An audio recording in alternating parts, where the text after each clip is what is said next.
نجم سهيل وأسرار، أهلا وسهلا بكم مشاهدي قناة الفلكي اليمني. واليوم حديثنا هام وشيق جدا مع بداية موسم سهيل طبعا يشرق في اليمن، خصوصا في المناطق الشمالية. إما من في 26 يوليو حسب بعض التقاويم، وبعض التقاويم تقول أنه 29 أبريل، والتقاويم الأصح أنه يوم 1 أغسطس وينتهي في 13 أغسطس، ثم يأتي من بعده الروابع الأولى 13 يوم، ثم الروابع الثانية بعده أيضا 13 يوم. وقبل سهيل نجم البلدة، وهو من أهم النجوم التي تجلب المطر. طبعا مجرد ظهور سهيل يفرح به كل الجزيرة العربية بالذات، ينزل المطر، ينزل الخيل، السيول. طبعا سهيل كل ساعة سيل، من الأمثال اليمنية. ومن الأمثال اليمنية الشهيرة عن نجم سهيل، طبعا بعد العزومة وبعد الأكل يقولوا كرامة سهيل، وبعضهم يقولوا لا، الكرامة سهيلة، يحرفها على أساس أنه الرازق والله. وبعض طبعا خيرات كثير من القنوات يهتموا باسم سهيل، لأنه إذا ما ذكر سهيل ذكر الخير والنماء أكثر من المشتري، وأكثر من طبعا المشتري هو كوكب السعد لكن سهيل موسم الخير والمطر حتى أنه كان يعبد.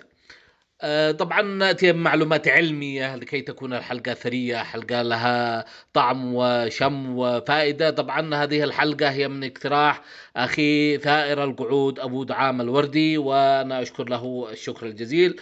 وطبعا نبدأ بأهمية النجم سهيل. النجم سهيل كما نعلم هو من الأجرام السماوية الضخمة، ضخمة الحجم وبعيدة جدا لدرجة أنها تبدو نقاط تضيء وتزين السماء. تتكون كل النجوم من غازات، وأهمها الهيليوم والهيدروجين، وتنتج النجوم أكثر من الحرارة وتضيء بحسب كتلة النجم طبعا عن طريق التفاعلات النووية في داخله. ومن أقرب النجوم إلينا في مجرتنا الشمس بالطبع، بالإضافة إلى بعض النجوم التي نراها في السماء وتبعد عن الأرض آلاف من السنين الضوئية. وسنتحدث الآن عن نجم شهير في الجنوب، هو نجم الجنوب طبعا، منطقة السرطان والأسد، هو نجم سهيل. طبعا نجم الشمال في الجدي، أما نجم الجنوب هو أهم أشهر النجوم الجنوب هو سهيل، متقابلات. سهيل ونجم والقطب الشمالي متقابلات. الجدي فيها وبنات نعش الكبرى والصغرى وآخرة والدب الأكبر في الجدي، وسهيل في الجنوب باتجاه السرطان والأسد. ويعتبر الفلكي نجم سهيل هو ثاني ألمع النجوم في السماء بعد نجم الشعراء سيريوس. طبعا سيريوس يظهر في 29 يوليو، ويكون بداية يعني اليوم 29 يوليو بداية ظهور النجم الشعراء اليمانية، وهو بداية التقويم المصري القديم، وبداية الغيث والنماء وفيض النيل وإلى آخره. إليكم مجموعة من المعلومات الهامة عن نجمنا الشهير نجم سهيل اليماني. الشعراء اليماني يصعدان في نفس الموسم.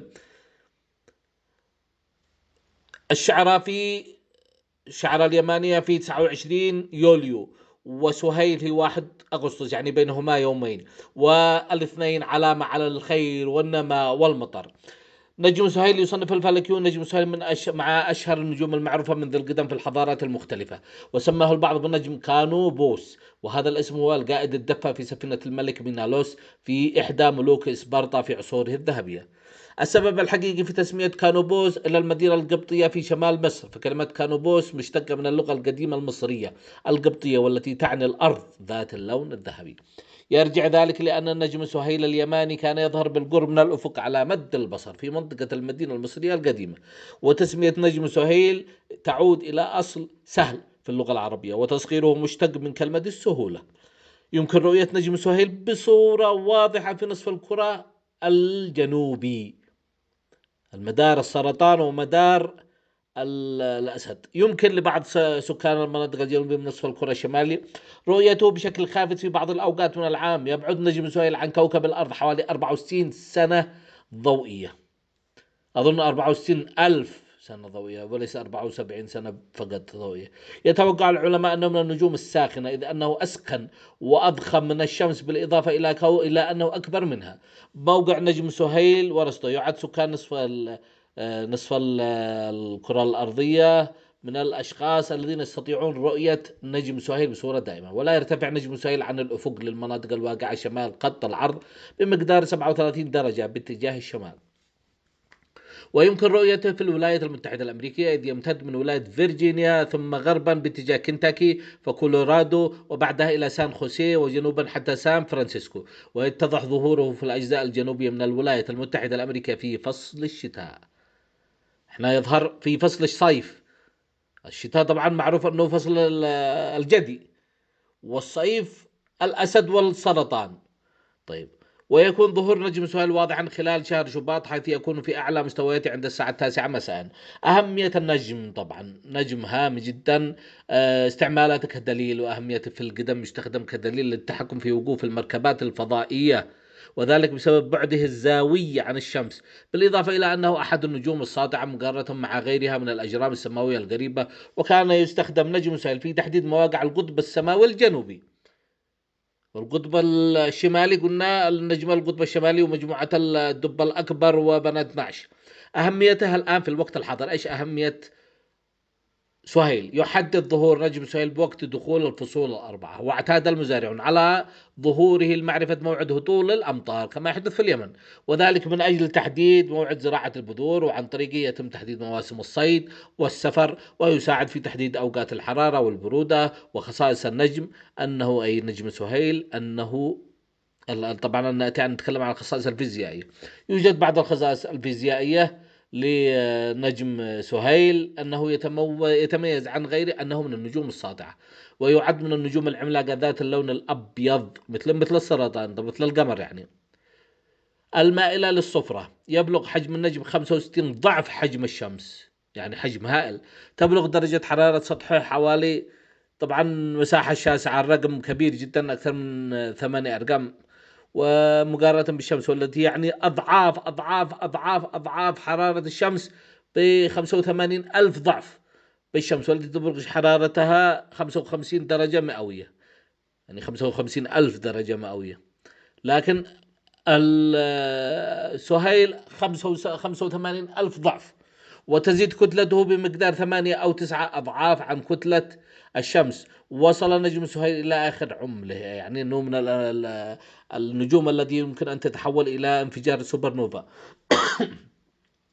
إذ بدأ النجم بالانتفاخ، وهي آخر مراحل النجم. يبلغ مقدار قوته الظاهرية 37 مقارنة بالشمس، والتي تبلغ 27.5. خصائص نجم سهيل الإشعاعية.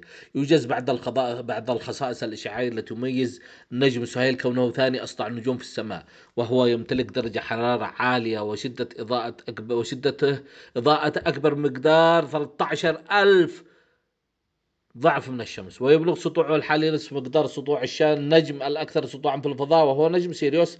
الشعراء اليمانية، طبعا هناك شعراء يمانية وشعراء شامية، وسهيل لا ينسب إلا لليمن. شعراء اليمانية أعظم نجم في الأرض وأهم نجم في السماء ينسبنا إلى اليمن، سيريوس أو الشعراء اليمانية، ونجم سهيل اليماني فقط. ويعد مصدرا قويا للأشعة السينية بسبب هالة الشمس من حوله، حيث يتم تسخينها كهرومغناطيسيا حوالي 15 مليون درجة على مقياس كلفن. وحقائق أخرى عن نجم سهيل. يعد بعد نجم سهيل عن الأرض، يبعد نجم سهيل 310 سنة ضوئية، وهو تقريبا يعادل أكثر من 50 رقم الآن بالكيلومتر لما استطاع أن أقراه. وعندما نراه ليلا نراه قبل حوالي 310 سنة، لأنه يستغرق فترة من الزمن تقدر 310 سنة. يعني الشمس كل شهر تمر في برج، والمشتري كل سنة في برج، زحل كل 2 و8 أشهر في برج، نبتون وبلوتو من 70 إلى من 15، بعضها 15، بعضها 70، بعضها الكواكب الأورانوس وبلوتون بلوتو 70 سنة نشاء، كل 70 سنة يخرج من برج دورته يعني. أما سهيل اليماني 310 سنة، أي كان مثل بلوتو 5 إلى 6 مرات. بالتالي لا يوجد أي تأثير للنجم سهيل على الغلاف الجوي لكوكب الأرض أو على التغييرات المناخية والموسمية التي تحدث لكوكب الأرض. دلالة نجم سهيل وعلامة ظهوره: يدل نجم سهيل بسماء بعض الدول على بعض العادات المتكررة سنويا، ومنها يدل على في 24 آب على انتهاء موسم الصيف الحارة في بعض الدول الخليج كالإمارات المتحدة. هناك التقويم السهلي القديم، وبظهوره يعني كان على سهيل هناك تقويم. بعض الدول في العالم وبعض الحضارات كان هناك تقويم سهيل، يعني كل 310 سنة. بظهوره تبدأ درجة الحرارة بالانخفاض أكثر عن ذي قبل، نظرا لبعد الأرض عن الشمس وانخفاض قوة الحرارة. ويبدأ صيادو الطيور البرية بتجهيز سباك الصيد، وعند ظهور رؤية نجم سهيل في السماء الجنوبية بسبب بدء موسم هجرات الطيور السنوية.